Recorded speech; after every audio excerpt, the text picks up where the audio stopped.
听说你最近一直走背字儿，不过对你老爹来说，那也算是因祸得福了。黄叔叔，好多人都说之前我跟我爸关系不好，岂止是不好啊，你就没瞧上你老爹。没事儿，我也是有孩子的人。你是做孩子的，哪个不犯点错呢？只要自己心里明白就好了。就是不知道，如果记忆恢复了的话，我还会不会再变成以前的自己？不可能，你回不去了。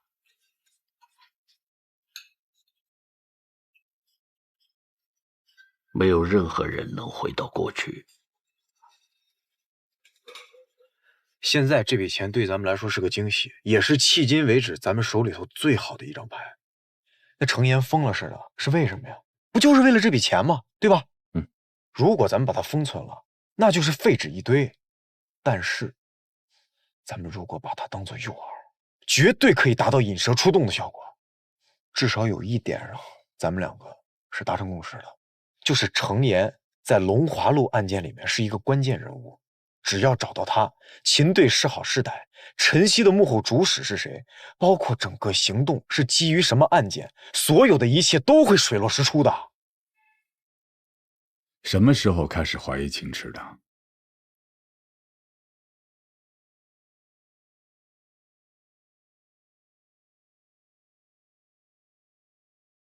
我记得你之前很崇拜秦池。我现在只相信眼前。为什么崇拜他？我说的是之前，是因为他是刑侦系统里的榜样，是公安干警的楷模，纯爷们儿，真汉子，是个英雄，对吗？是因为他就是你想成为的那种人。舅舅，这可是你们队的专案调查，我查的又是我的直接领导上司，你说我是想当哪门子英雄呢？当英雄没有错，尤其是在我们这行，需要榜样。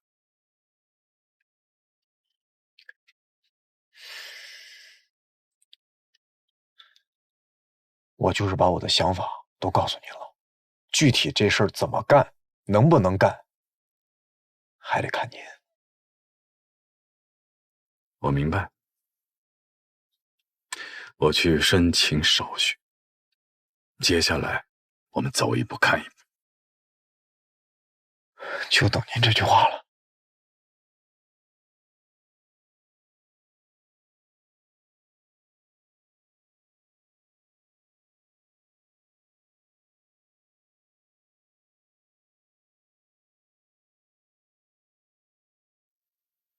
这就是那孩子，他哥是死在你们手上的吗？很有可能是直接死在我的手上。他知道，看来已经接受了。不好说他现在是不是还认为，至少他已经接受你了。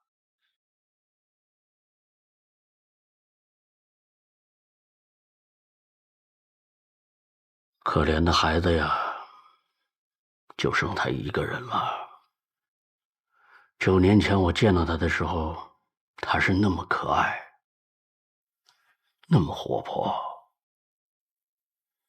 对父母死的事儿一点儿都不知道。案卷你看了吗？除了案卷上已经写的，我还有好多问题想请教你。你都看到什么了？根据专案调查的结果，9年前，陈曦应该算是初涉江湖，但是他的性格好勇斗狠，所以那个时候一开始就算是在社会上闯得小有名堂。一个20出头的生瓜蛋子，能够迅速掌握资源和利益渠道，这种大规模的有组织的犯罪，背后一定有人支持。他背后这个人，我们一直没找到。您看，黄叔叔，这就是案卷没有写到的。根据现场勘验的还原来看，当时就在陈曦这一伙人风头正劲的时候，有一伙外来的势力绑架了他的父母。通过对尸体的追查，这应该是来自山西的一伙武装犯罪分子。这伙人长期流窜在吕梁、长治还有运城一线，参与黑社会械斗，实施武装抢劫，同时也贩卖枪支。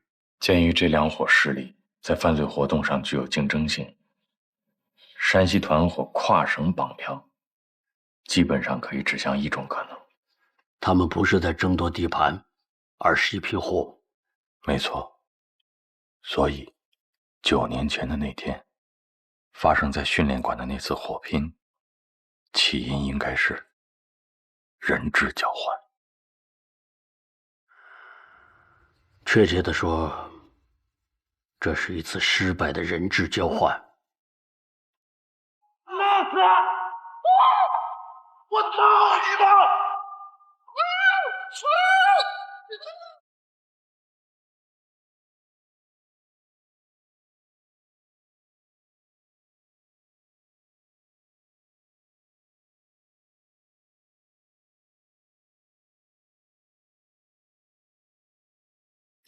但是比起结果的失败，我更觉得这场冲突来得蹊跷。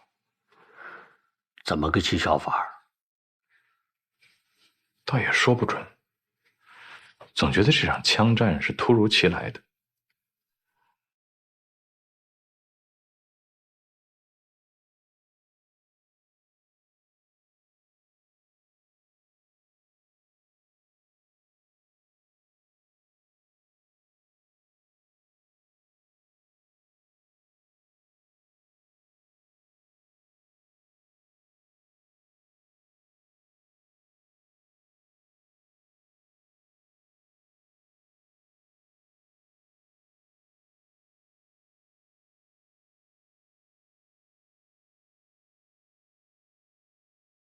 老板，事情进行的怎么样了？该封锁的消息出口，我差不多都搞定了。不过公安已经查到了那笔钱，请你放心，我一定会盯紧一点，找机会。找机会干嘛？抢银行还是抢警察？出来混要搞明白一点，不到存亡关头，千万别和国家作对。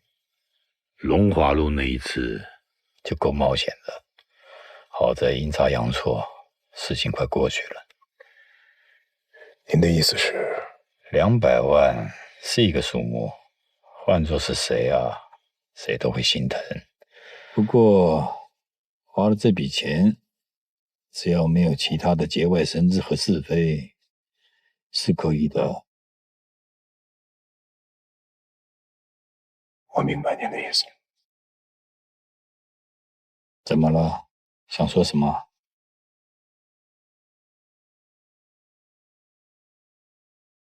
老板，我总觉得凡事有比较。这笔钱毕竟是您的，但凡是要有机会能把它找回来，总比找不回来要强吧。你有心就好，你先安排好陈岩的事，要低调一点。至于这笔钱，你看着办吧，人拿回来就算你的花红。谢谢老板。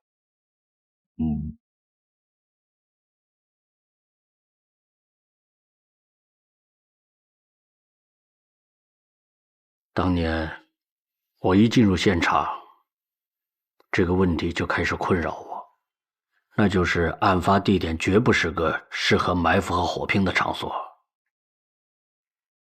训练馆都是高开的立窗，半点也不隔音，场馆内只有一南一北的出口，场地里全是器械，没处藏没处躲，进不好进，出也不好出。所以现场死了3个人，双方谁都没有时间在等到公安来之前把尸体收走。山西那伙人也就算了，陈曦这儿呢，可是亲爹亲妈呀。也许看他们这行的，都不是一般的冷血。陈曦嘛，因为父母被害，跟山西那帮人啊结了梁子，虽然一直没有传唤他，但通过特情和耳目的线报了解到，案发后不久，他就带着手下去了山西。他找到那伙人了吗？不知道，反正等我带着专案组赶到的时候，虽说有地方的警力协助，也没找到那伙人。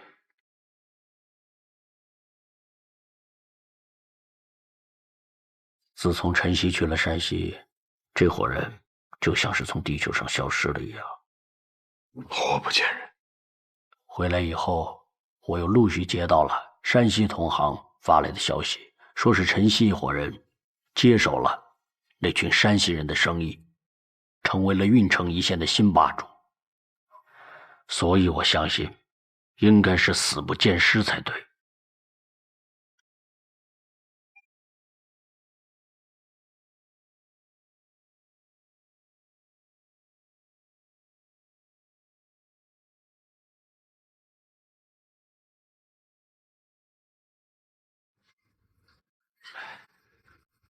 肖大哥，之前遇到过这种情况吗？你是说派出去的特勤连自己的东家都不认这个事儿吗？没有。医生不是说他可能会贪，是，但是我觉得他应该不是因为恨你才一字不提的。什么意思啊？关队听了汇报以后，觉得这个姓彭的可能受到了某种威胁。就现场抵抗情况来说，这种威胁远比死亡严重的多。那如果说咱们给他和他的家人足够强的保护呢？这话搁你信吗？我一直以为他是个有血性的汉子，结果谁想到他……哎，你说最起码的，他就不想把伤害他成这样的人绳之以法吗？小子，我和关队干这行干了这么多年，多么狠的主我们都铲过，每天受到的威胁比中介的推销都频繁，但关队秉承一个原则，这个原则全队上下所有人必须严格遵守。什么原则呀？谁有种呢，谁自己上，但谁也没有资格要求所有人都必须勇敢。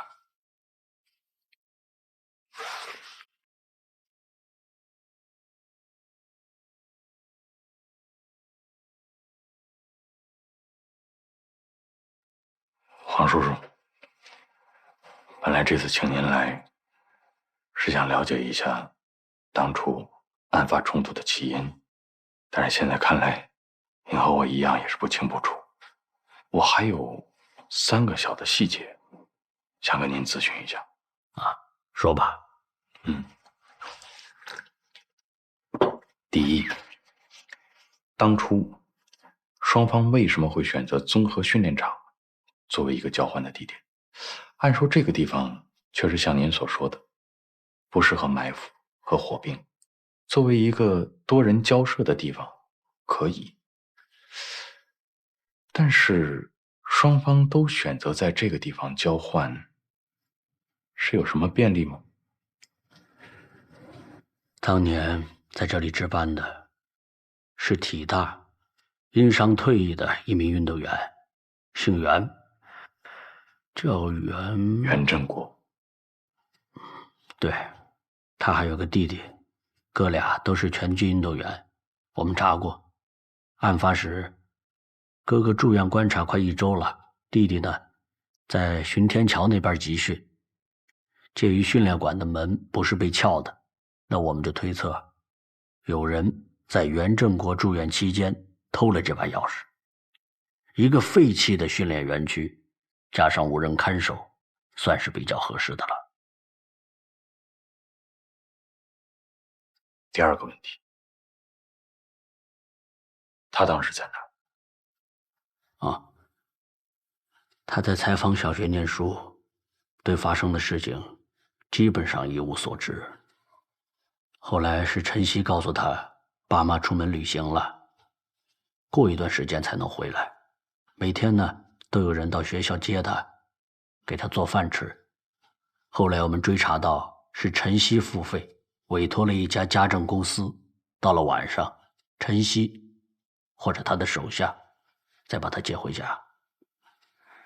那案发当天，老样子，家政公司的保姆说，那天他照常去接孩子，吃了饭，下楼在小公园里玩了一会儿，没什么异常。而晨曦呢，也没有派人对他进行保护，这也是我觉得事发突然的原因之一。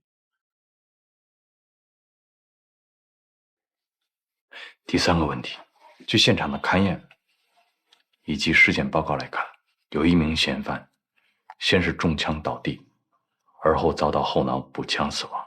您对这种补枪的手法，包括射杀庞海的人，有什么了解？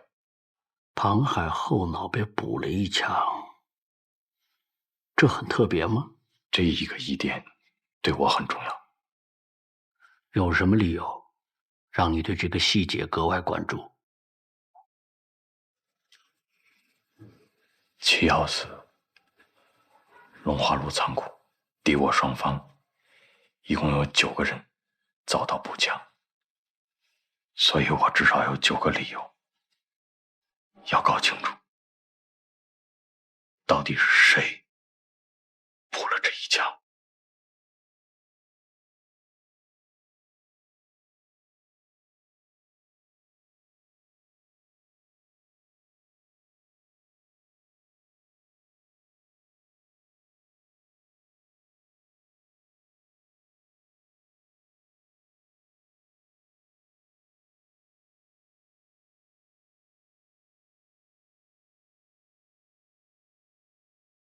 喂，你说。你睡了吗？没有，没到家呢，在路上。哦，你是在楼下了吗？你怎么知道？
我带他下楼溜一圈。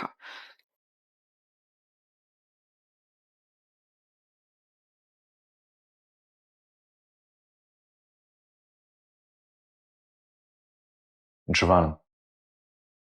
现在已经是后半夜了。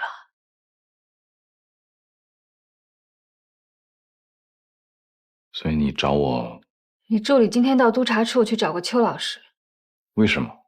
不知道，他们俩单独聊的。还有吗？本来想看看你的身体情况，现在看来，我多余操这个心。天太冷了，你坐下，喝杯热牛奶吧。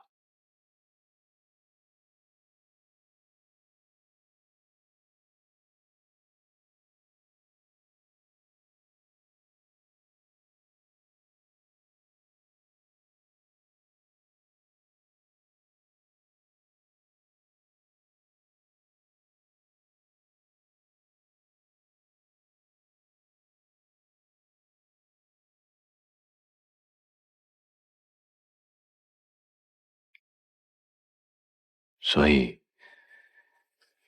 你是觉得我不应该把陈蕊留在这儿住，对吗？这是你的私生活，跟我没有关系。夏雨桐一直说我有社交障碍症，但是你的情绪我是可以捕捉到的。那你对那个女孩子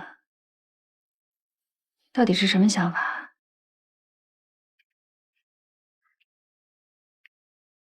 她很特别，尤其对我，她非常非常重要。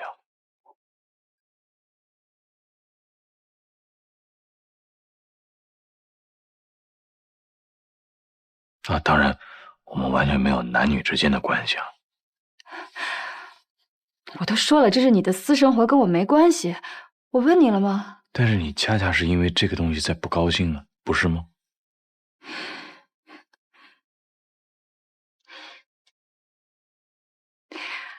我真觉得你还是昏迷不醒的时候比较可爱。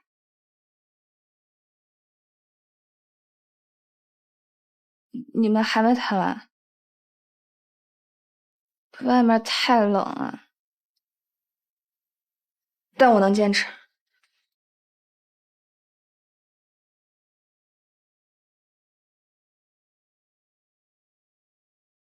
你早晚得想办法安顿她，否则时间长了，人家女孩子会误会的。有什么可误会的？明摆着是两辈人。他哥还死在我手上。女孩的心思，你不懂。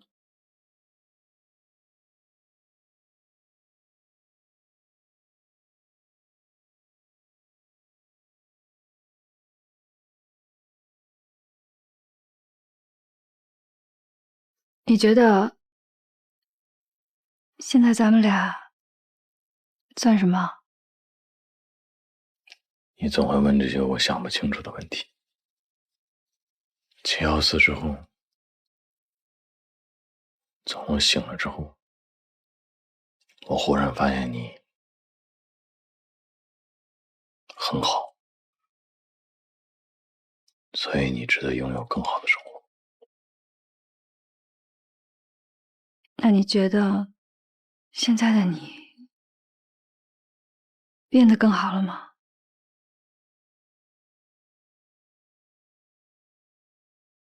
快去把那孩子叫上来吧，外面太冷了。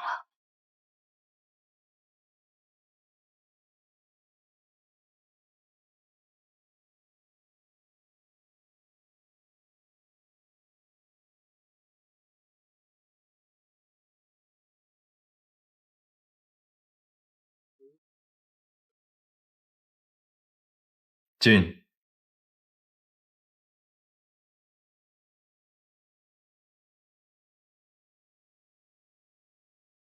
秦队，您找我？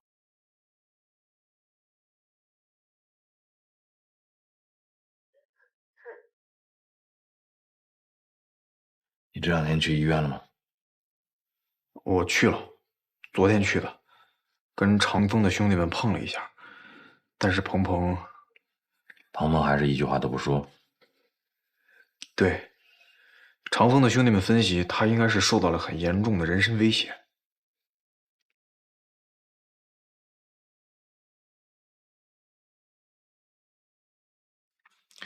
如果想知道鹏鹏和他的手下在长风到底是被谁袭击的，我觉得只有2条路。第一条路最简单最直接，让他开口，但是人家现在不开口，说明什么？很有可能鹏鹏跟这个凶手是认识的，而且确实有关联证据显示这个凶手和9年前提到的这个案子是有关系的。所以就是第2个方法最重要，就是用我们现在的手段破掉9年前的这个积案，对吗？秦队，你说的这些我都完全赞同。鹏鹏呢，很有可能知道这个凶手是谁，也就是说，只要他开口了，这案子就算是破了，对吧？那现在咱们的重中之重，不是应该让他打消顾虑，跟咱们合作吗？这是最近的一条路啊！你怎么不想一想，如果我们通过积案抓到凶手的话，一石二鸟，事半功倍。这个案子它都不是咱们辖区的案子。这2个案子都不是咱们辖区的案子，但是鹏鹏是你招的特警。是，但我就不明白了，为什么这9年前的案子你对他有这么深的执念呢？因为你从来就没有仔细看看这些案卷。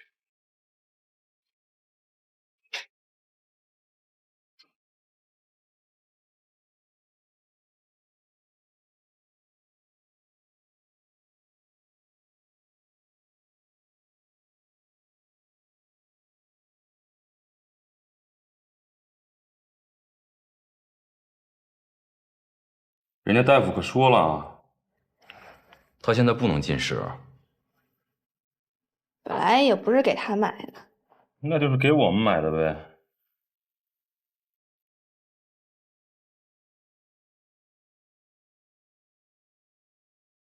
其实吧，你也不用特意买吃的，想见他就进去呗。我不跟着你。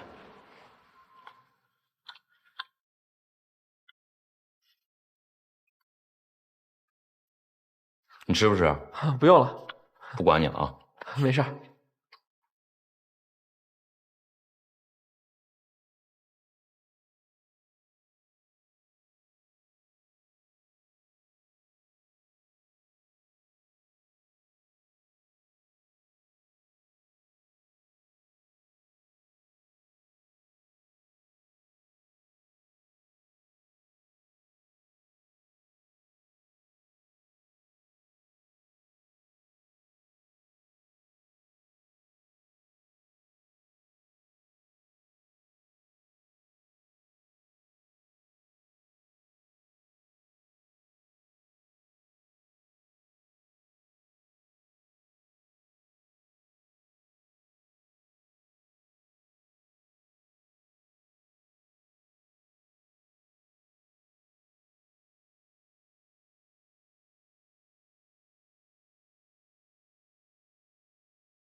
你要是不想理我，没关系，我说你听。从小到大，我就一直觉得你和我哥一样，是永远不会倒下的人。无论我犯错了多少事儿，落到了什么样的境地，我只要找到你们，我就可以万事平安了。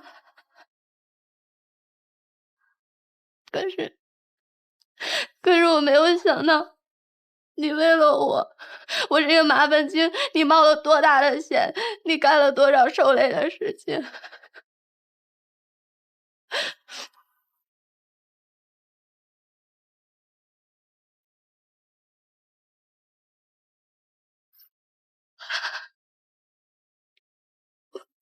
对不起，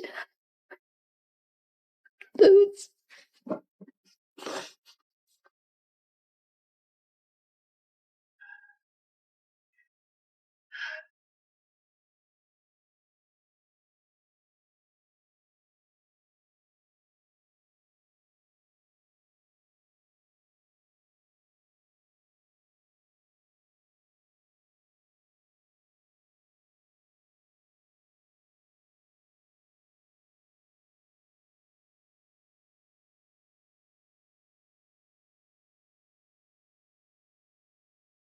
防守，防守啊！跑起来！哎呀，篮下保护怎么做的呀？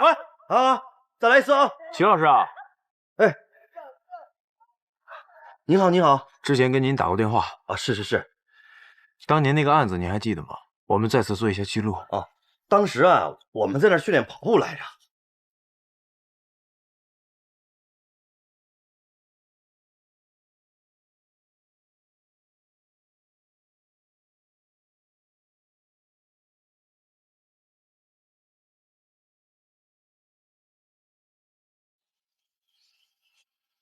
好，我知道，一会儿见。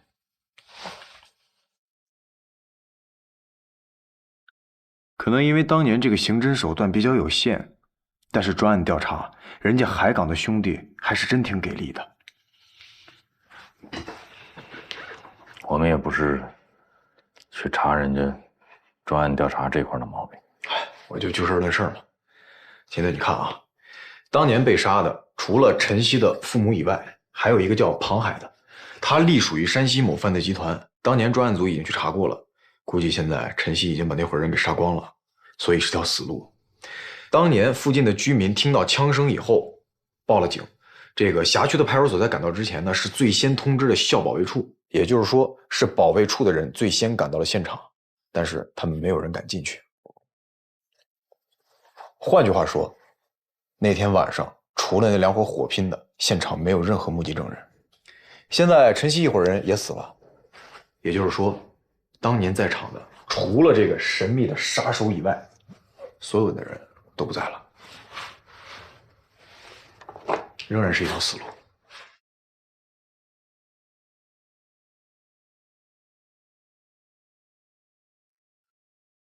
继续查吧，总还有没有查到的地方。是啊，我现在也搞清楚，调查这个神秘杀手，不单单是为海港和长丰原案的问题，它直接关系到714那天晚上仓库里头到底发生了什么。也许。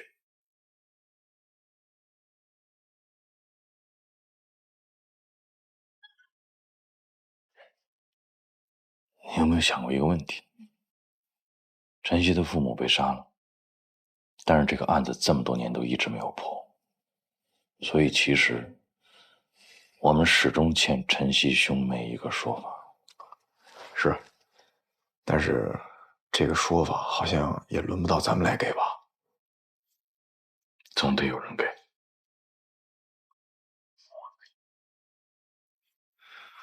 我下午3点要去找趟夏老师，你去我家一趟，去趟我那儿吧，把那个孩子接上，带他吃口饭。我不能离开你。胡队说了，工作时间我必须跟你寸步不离。而且您这身体现在这样，那孩子也老大不小了，你让他打个车过来不完了吗？我刚才给他打电话了，但是他关机。不是，去看看。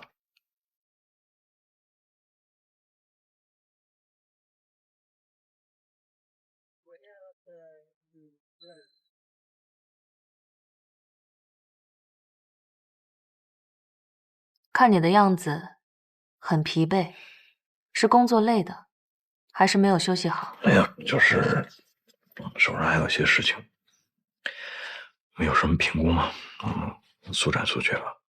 不用做什么评估，我会建议终止你的工作。也许是之前有毒品渗入体内，也许是别的什么原因，甚至不排除是你颅内的伤情发生了恶化，出现了幻觉。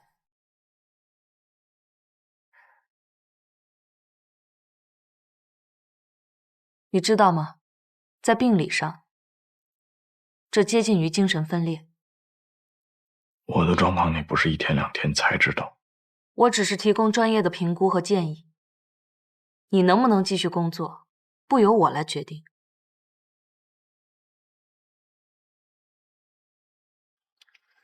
仅就官人交往而言啊，你对我有什么建议吗？离开。哪儿？离开所有的一切。你对胡一彪也是这个建议吗？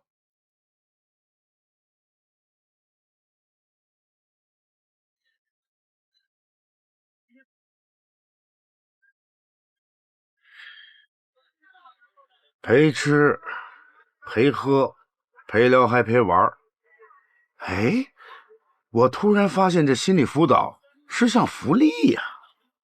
没办法，你这个观察对象太难沟通了，我只能牺牲一些我自己的私人时间了。哎，你这句话我可不可以理解成为你对我是另眼相待啊？你我之间达成沟通信任最重要的基础，就是实话实说。再说了，这也算得上是对你另眼相待了吧？不是吗？成。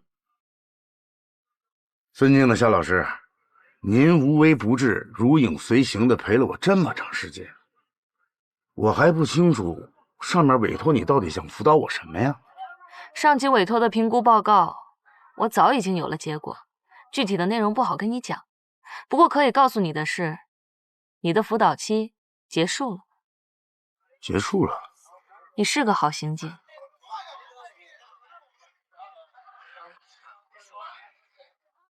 你喜欢你做的这个工作吗？我得啊。公安。这个嘛，就是个生计。生计可是有很多种。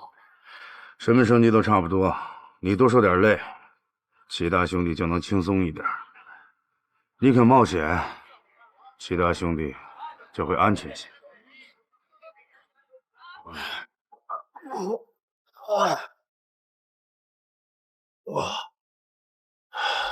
通过我自己的渠道着实了个消息，在我们中间有了雷子的眼线。有人觉得是彪子，但也有些兄弟认为彪子是自己人，冤了他们。要我说，宁可信其有，不可信其无，现在就帮了他。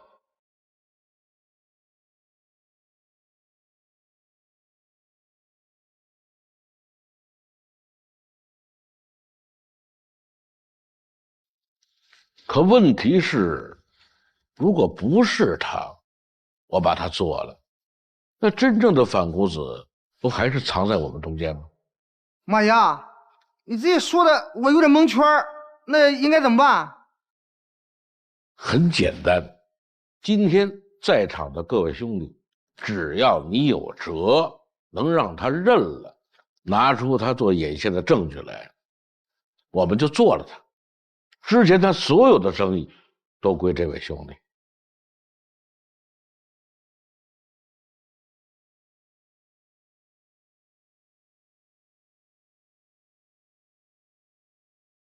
哼，都不说，都想当老好人。行，我说，哎，但是马爷，我把话说前头了啊，我可不是为了彪子手上的买卖，我现在都不知道什么算证据了。但是这事儿不是明摆着的吗？怎么个明摆着？就凭你拐弯抹角听来的那些消息，这话不是我一个人说的，这兄弟们可都知道。这些年，您好几次差一点出事啊。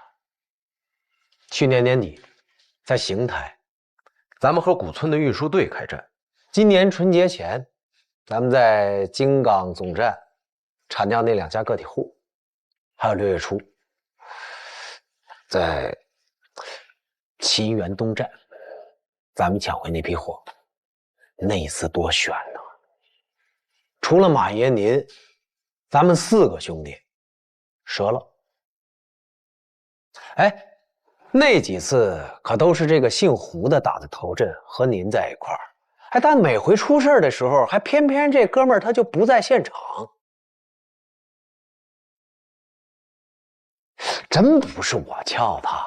对呀，我一直搞不清楚，怎么公安就扑得这么准？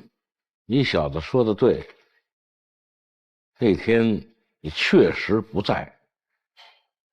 话又说回来了，那天要不是你一路开着从港口把我接上，恐怕连我也被捂在里边了。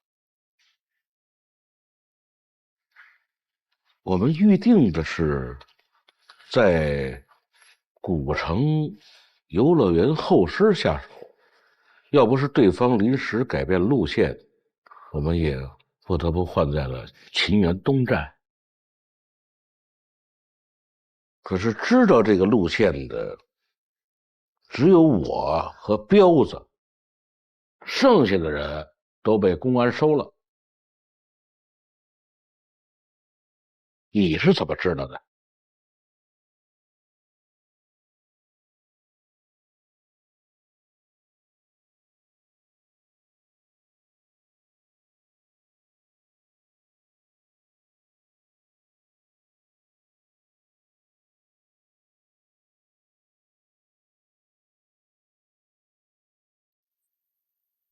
喂，哎，秦队接通了吗？你说，哦，我在你家呢，这孩子不在啊，不知道跑哪玩去了。他去哪儿了？我哪知道呀？但是我敲门的时候有狗叫声，所以肯定不是去遛狗了。会不会是去医院了呀？嗯，那去医院找吧。不至于吧？这么大人了，大白天的。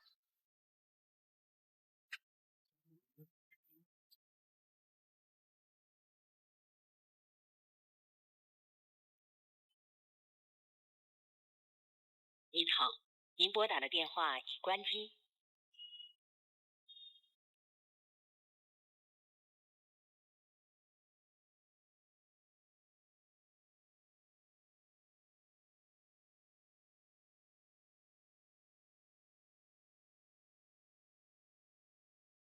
哎，秦队，啊，长风那边说了，说他上午的时候去过医院，但是后来又走了。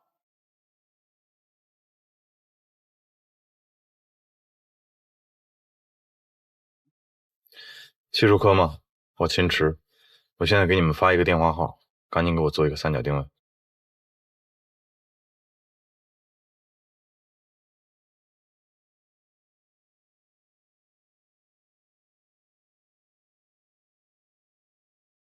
老唐，吃饭呢啊？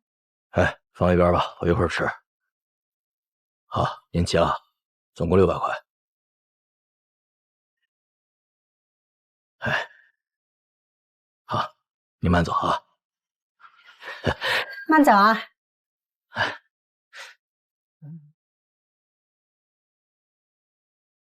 喂，小陆啊，我们定位了一部手机的信号，地点在西华园南大街金港大饭店院内。秦队让你带探组进行实地搜索。不是什么事儿啊，就让我去实地搜索？你别问我，这是领导说的。咱们支队3个探组正在备勤，你跟他们联系吧。嗯。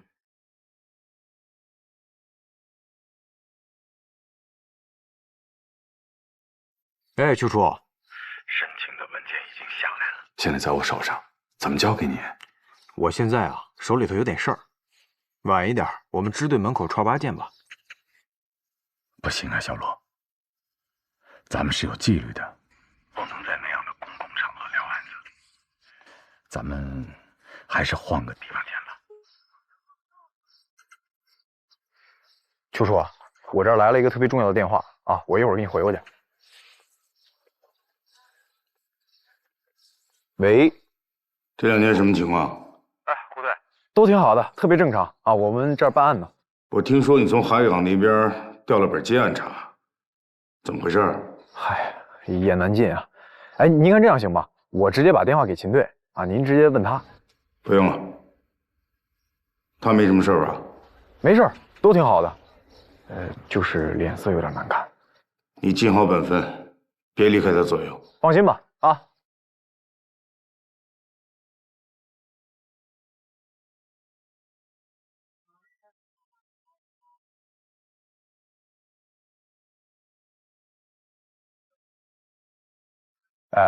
哎，我陆明佳，现在有哪几个探组在备勤啊？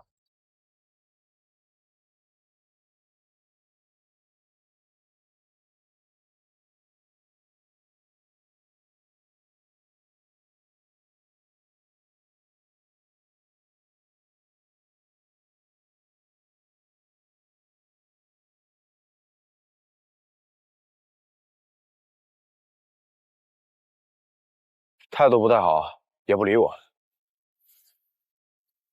秦队，是不是可以让咱们的人先撤了呀？人酒店的安保经理还以为出什么事儿了。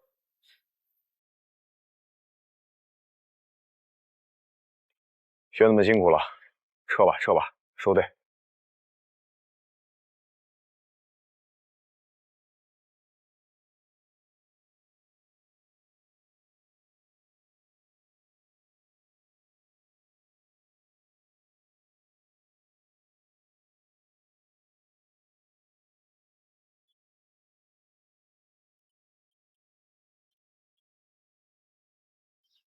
你在这儿干嘛呢？来多长时间了？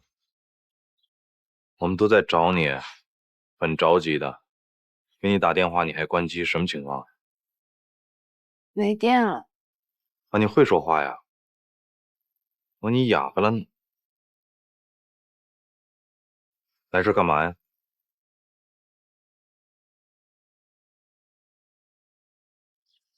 小时候，我哥经常到这儿来接我，选这儿是什么意思？因为有好吃的。小时候，我俩偷跑进来玩，就觉得这个餐厅好气派啊，好高级的样子。后来我哥偷钱给我买了里面的蒜香面包，他们家的蒜香面包特别好吃。后来我哥有钱了，就总带我来这儿吃。他也爱吃蒜香面包。当然了，他什么都跟我抢，但我知道，他其实是故意逗我。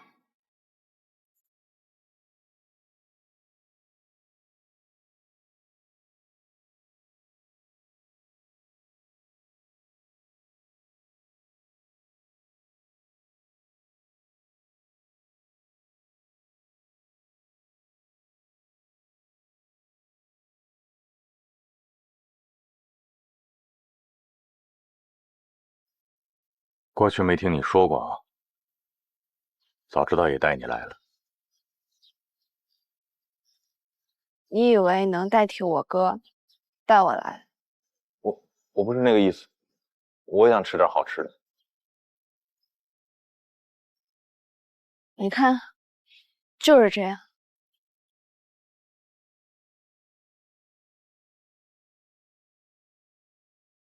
现在家里已经没有人，王鹏，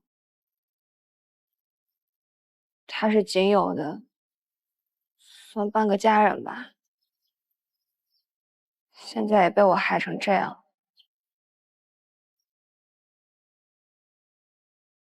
你是不会明白失去亲人的滋味。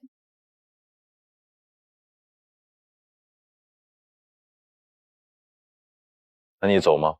我是来接你的。不管怎么样，你的那个半个家人正在医院躺着。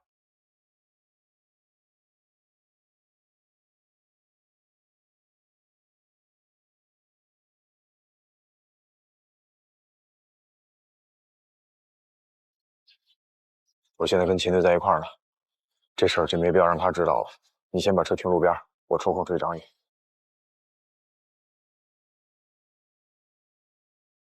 挂了。秦队，咱们去哪儿啊？先送他去医院，咱们继续查案子。好。没事吧？等我一会儿。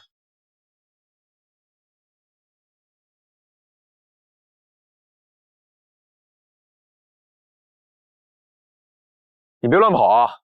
我去个洗手间。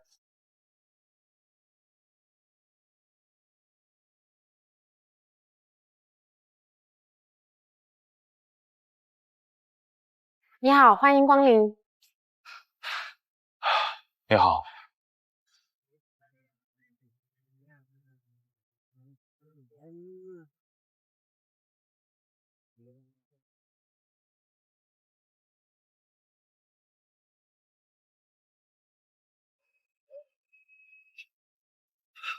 快把手机给我，秦队马上就回来了。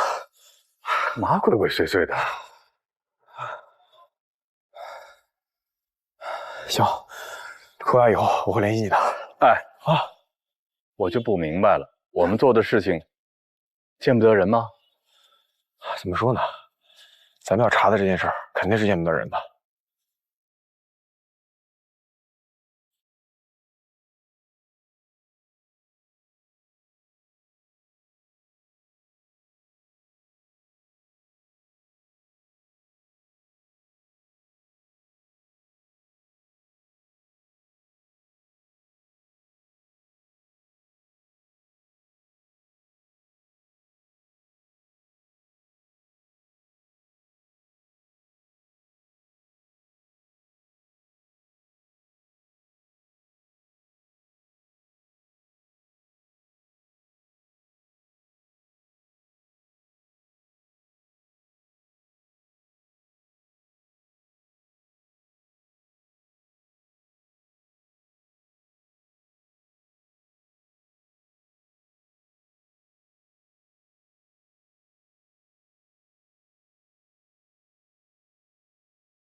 我操，这么大动静！公哥不是派你查警察局去吧？关于那个姓秦的，你还了解多少？当初医院护士说他失忆了，不过照我看，也还是装孙子。他的膝关节挺硬的，轻易暴动。对了，公安局在调查他，调查他的人当中有他前妻。跟着他那个小警察跟这事儿有关系。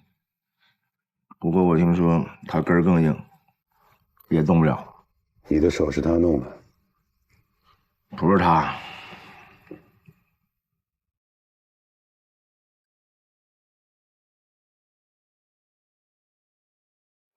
我那天去了医院，碰到了那个长风的警察，就是那个傻大个，差点在胡同里坏了我的好事儿。看他那样子，也应该是刑警，而且大小还是个什么头。傻大个，你们是在长风地界动的手。如果是傻大个的话，那应该是肖闯。要是他，你就躲着点吧。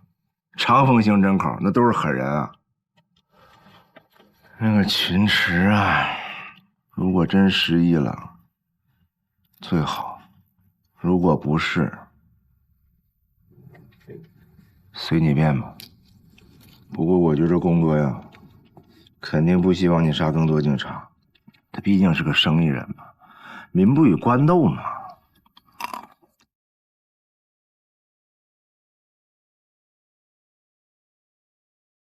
官斗？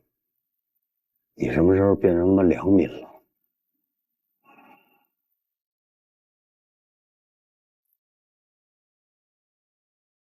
你知道老板他是个生意人，我相信他一定会选择投资风险最小、收益回报最高的方法。但愿他没想起来用这种办法。没关系，他要是想不着，我可以替他想。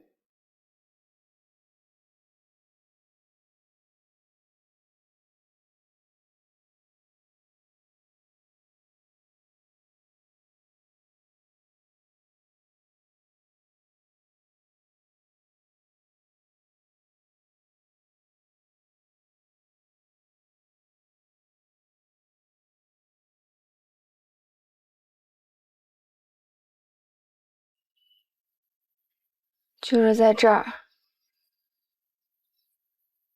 你真的是一直都不知道是吗？我哥只告诉我，爸妈在回家的路上被人劫车害死了，既没说发生在哪儿，也没说事后葬在哪儿。我每次问，还跟我急。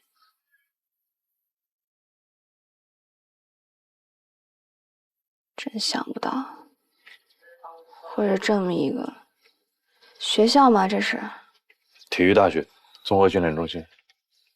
事情是怎么发生的？就是有人绑架了你爸妈，要挟你哥。要挟他什么？目前来看，应该是某种权利啊，或者是一批货。但从双方背景来看，肯定不仅仅是一个勒索赎金的事。然后那天傍晚，双方定好了就在这里面进行人质交换，不知道怎么就起了冲突，然后开了枪。所以最后你爸妈就是在这儿遇害的。我哥没把他们要的东西给他们吗？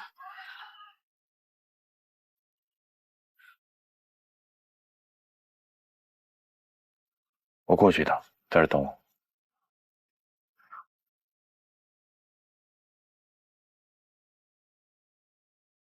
有点忙。我腿不好，你知道。我不想再每一次都东奔西跑，登高爬低的去找你。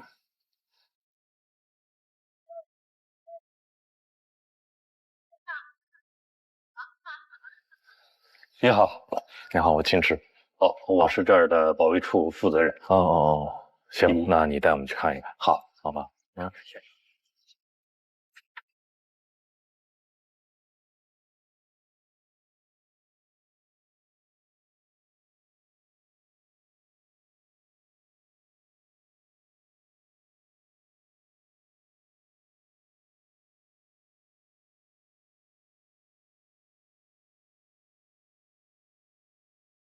交给你们了。好。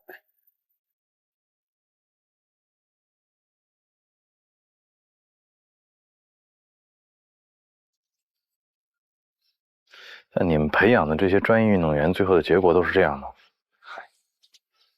这也不一定吧，每个人情况不同。像他俩都是基本上都出不来的。他们兄弟出不来的原因是因为帕金森吗？什么人都有。伤病再加上不自律，他们哥俩出不来也正常。行，随我来吧。好。那天晚上啊，正好是我值班来着。我听说你是第一个赶到现场的。是，我们跟辖区派出所是有热线的，他们接到报案以后啊，第一时间通知了我们，我就带了2个兄弟过来。这院门还有训练馆，还有值班室的门都锁着，我们是跳着栅栏进来。当时训练馆的灯是亮着的，可是四周没什么人。你们没钥匙？是，我们是有钥匙，可是呢，所有钥匙都是郑国管理的。他不是住院了吗？所以我们只能在门口守着，等警察过来。我干了半辈子这个保卫工作，那天晚上真是瘆得慌。等警察过来以后，我们3个人就溜回去，跟院领导汇报去了。也就是说，当时你们压根儿就没进入案发现场？不光是我，当时除了警察以外，谁都进不来这儿。等后来那个贴的封条拆了以后，我再进来过，结果呢，收拾得干干净净的。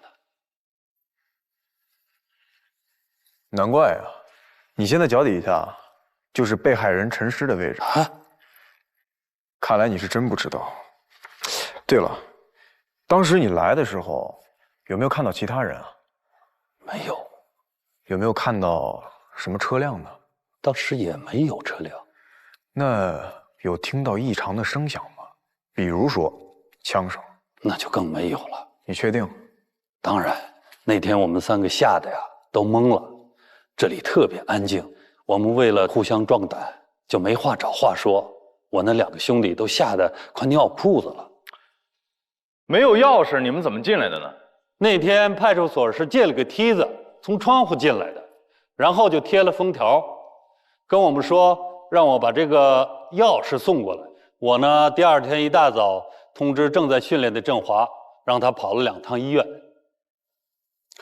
这个当时的时候，袁振国当时不昏迷了吗？在医院，我们院领导还去看过他。你刚才说跑了2趟，什么意思啊？啊，对，这个事儿吧，也怪我。当时我通知振华的时候，让他把训练馆的钥匙拿来，结果这小子真就带了1把钥匙过来。最后呢，警察又说要勘察这里所有的地方，所以我立马让他又回去，把剩下的钥匙也带回来了。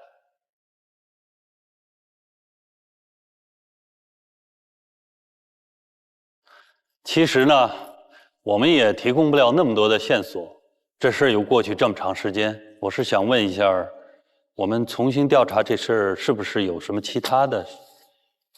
不用了，你给我们提供的线索已经很多了。如果有需要，我们会再联系你的。谢谢。好，那你们先忙着。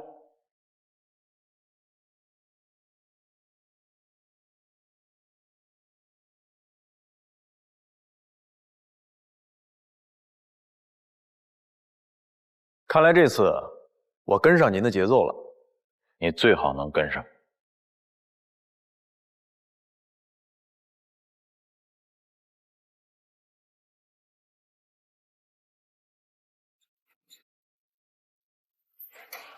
同志，坐下。同志，你们想了解什么情况，我都配合。坐下。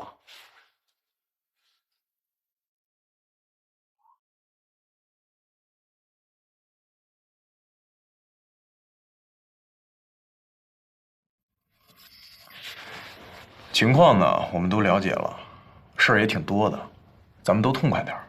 我问什么，你答什么。当然了，我们的问题也不会特别多，好吧？好。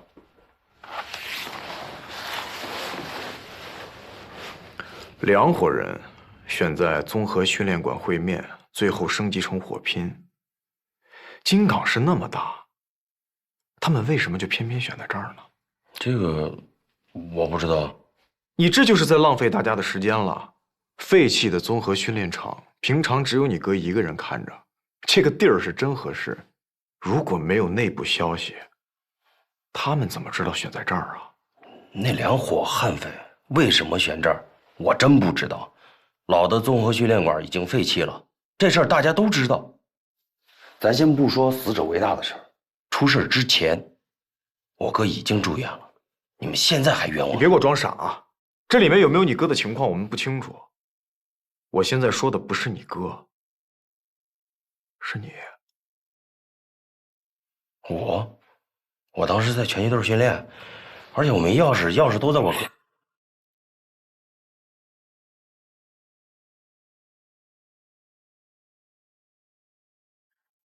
这都是你那串钥匙上的。来，你给我说说，哪把是开训练馆的呀？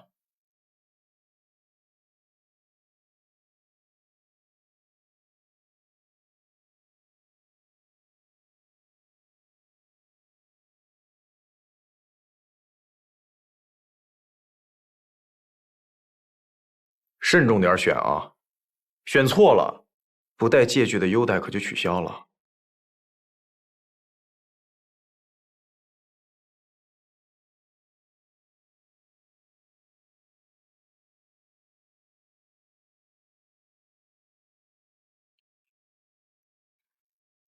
根据现场的勘查记录，训练馆的门就没有被撬动过的痕迹。那么多人进进出出，不可能每个人都是翻窗户进去的。也就是说，门是被钥匙打开的。你哥昏迷住院，最有可能拿到钥匙的人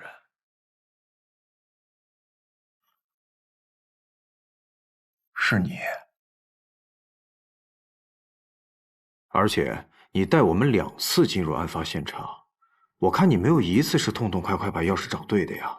哎，反倒是9年前你们领导让你去医院拿钥匙的时候，要哪把你拿哪把呀，命中率100%呀。看来那个时候，你对这堆钥匙更了解，对吗？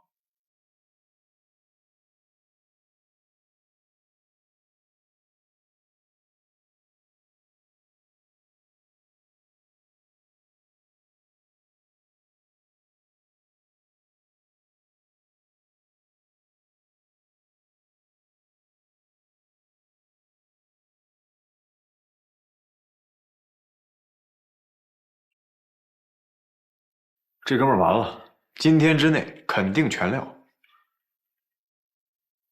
定死，把口供拿下。好。哎，你去哪儿啊？我带陈伟吃个饭去，一起吗？慢走不送。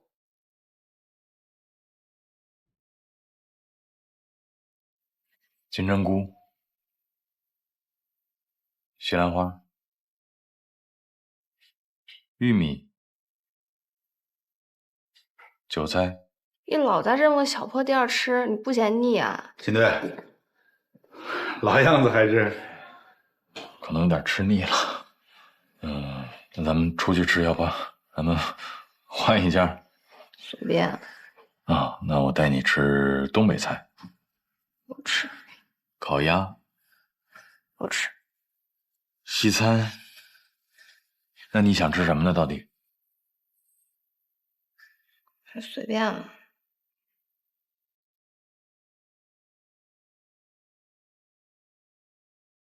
看着点着吧。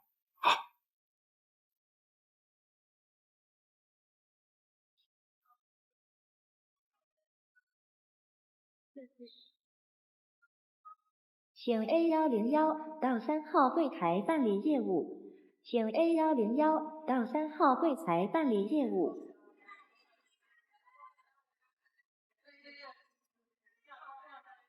请 A102到4号柜台办理业务。请 A102到4号柜台办理业务。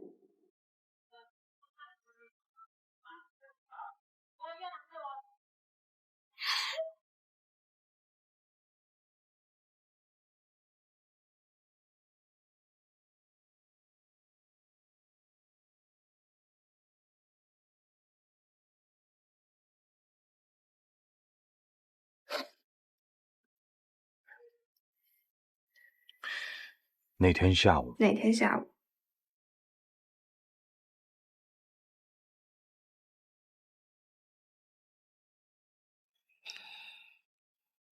你再回忆回忆那天下午，周围有什么特别的、跟平时不太一样的情况？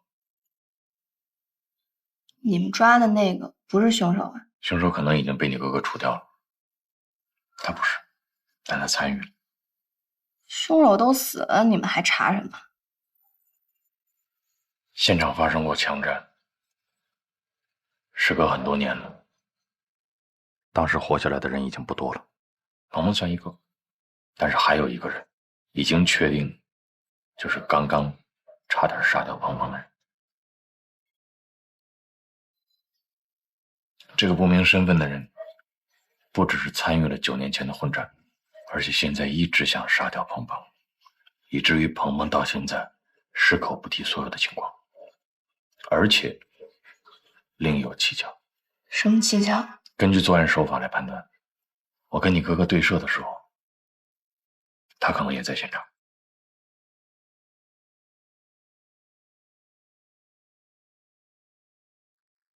当初有个岁数挺大的警察找我问过好几次话，但是那天下午真没有什么异常。保姆把我从学校接走，我在小区院子里玩转椅，玩到傍晚了，我哥才叫人把我接走。没了。再想想。我那个时候太小了，对周围发生的事儿一概不知。9年前警察问我，我就这么回答的。你能指望现在的我比9年前记得还清楚吗？我还是希望你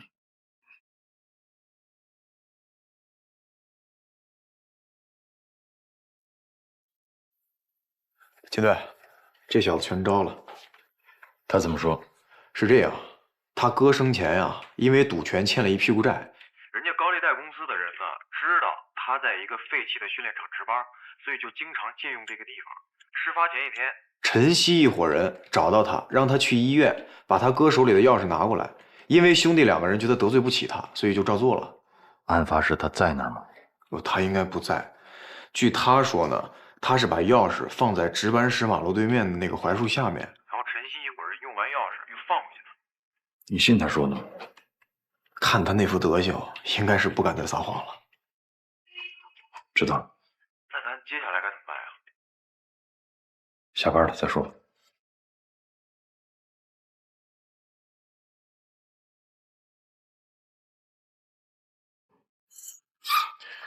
我让武子替我盯一会儿。咱们这是要去哪儿？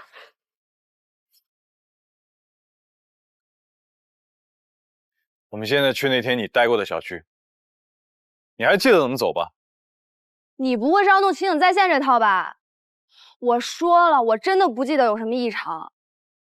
事实上不是不记得，是真的就没有异常。放心，我会找一个人帮你想起来。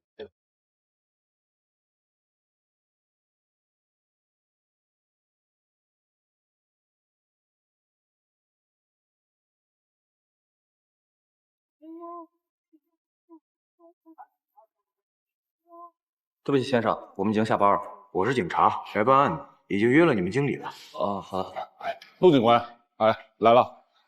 哎，是这个吧？对，我看看。哦，对对对，来来来，这边请，来。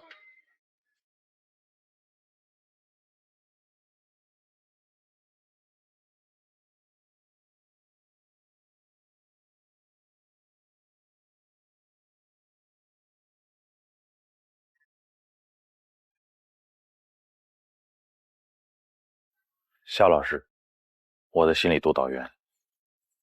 你还真把我当失足少女拯救啊？他帮你，你就能反过来帮我；你帮我，案子就能破；案子破了，就能帮着你，然后帮了你，又能帮了鹏鹏。行行行行，我懂我懂，别跟我讲大道理。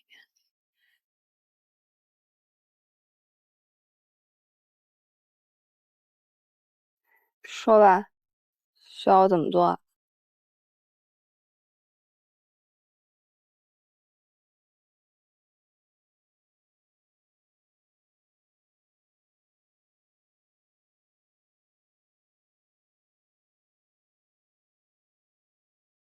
辛苦了，兄弟。注意安全啊！再见，再见，再见。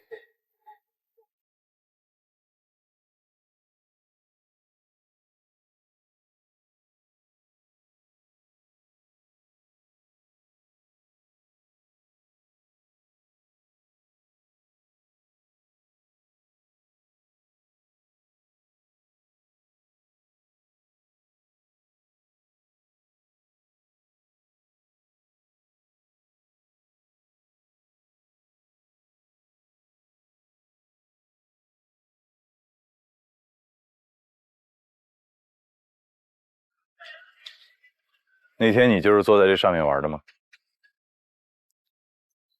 我觉得我们现在这个样子好弱智。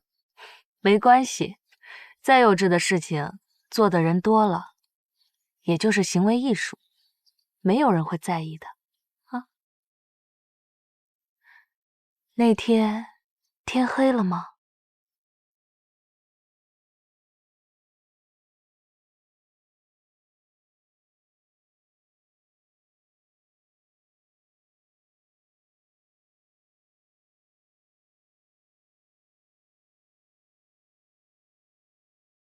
就是傍晚。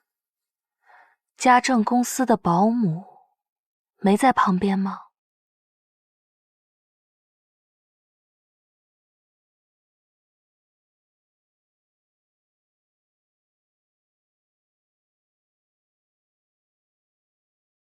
在，他就在旁边。来，闭上眼，没事儿，有我在这儿呢。你现在直接去想，不用思考，直接去想就好。家政公司的保姆在那边，还有别的人吗？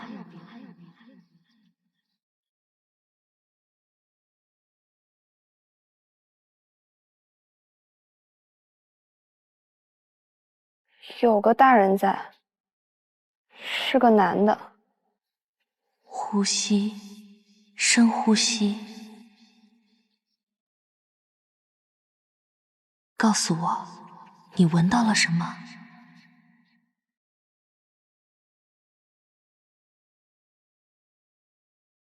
有饭菜的香味儿。我饿了。还有呢？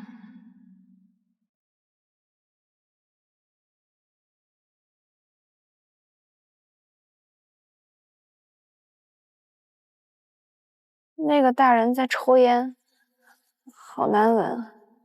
抽烟的人真讨厌，不好闻，我们就不要闻了，好吗？你听见了什么？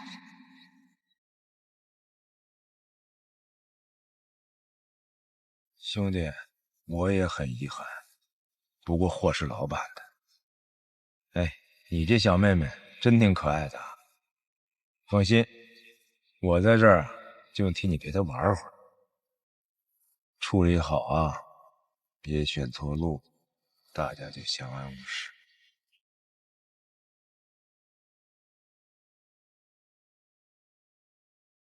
等了好久，终于有人来接你了。来的是你的哥哥吗？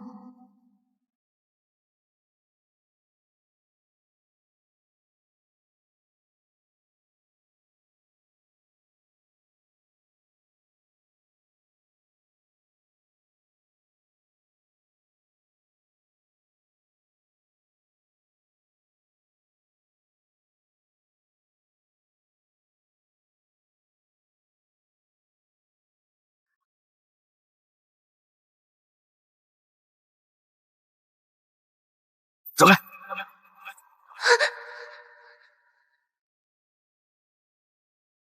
不是我哥，是一个手背上纹着黑蝙蝠的人过来拉我，还好鹏鹏把我抱走了。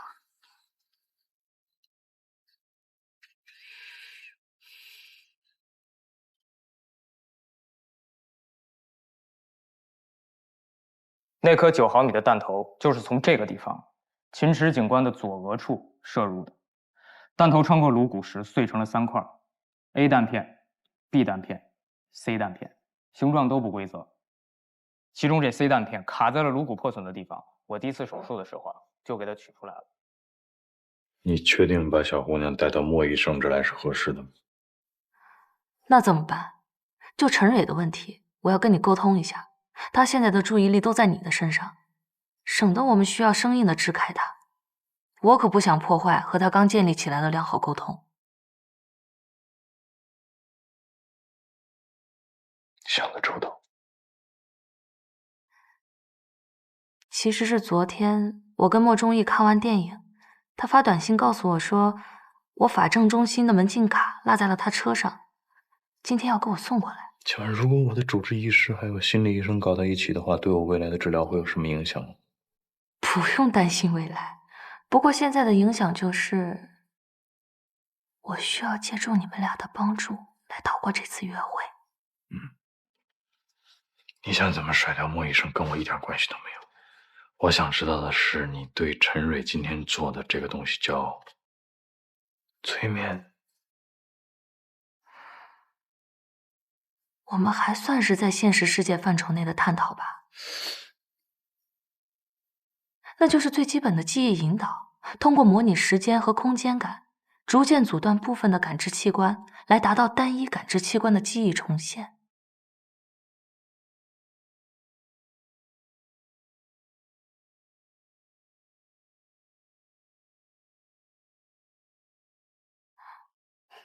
对你这样生理性的损伤，没有用。